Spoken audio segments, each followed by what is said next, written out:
Hello viewers, welcome to education and job corner.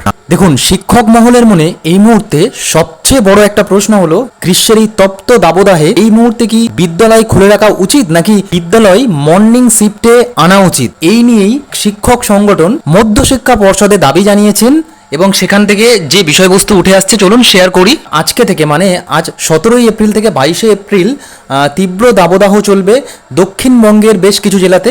মাঝখানে একটা গুরুত্বপূর্ণ খবর উঠে এসেছে, উত্তর 24 পরগনা, দক্ষিণ 24 পরগনা এবং পুরুলিয়াতে 3 জন প্রাণ হারিয়েছেন। 1-2 দিনের মধ্যে পরিস্থিতি পরিবর্তনের কোনো আশ্বাস দেয়নি আবহাওয়া দপ্তরও, বরং তারা জানিয়েছে আগামী শনিবার পর্যন্ত এই পরিস্থিতি চলবে।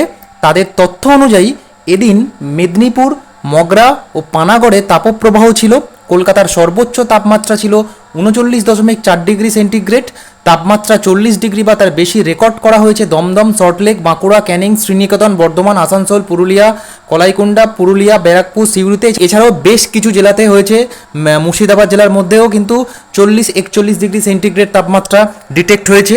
এই আবহে রাজ্য জুড়ে স্কুলের সময় এগোনোর দাবি তুলেছেন শিক্ষক ও শিক্ষাকর্মীরা। তাদের সংগঠন শিক্ষা অনুরাগী ঐক্যমঞ্চ মধ্যশিক্ষা পর্ষদের কাছে আবেদন করেছে সকালে স্কুলের জন্য নির্দেশিকা জারি করা হোক এই মর্মে।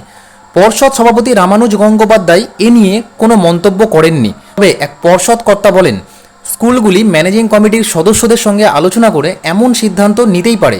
সেক্ষেত্রে যে শিক্ষক শিক্ষিকারা দূরে থেকে আসেন তাদের ক্লাসগুলি পরের দিকে রাখা যেতে পারে। ভিউয়ার্স, এখন দেখার পালা যে মধ্যশিক্ষা পর্ষদ তথা স্কুল এডুকেশন ডিপার্টমেন্ট এই বিষয়টি নিয়ে কি পদক্ষেপ নিতে চলেছে। ভালো থাকবেন, ধন্যবাদ।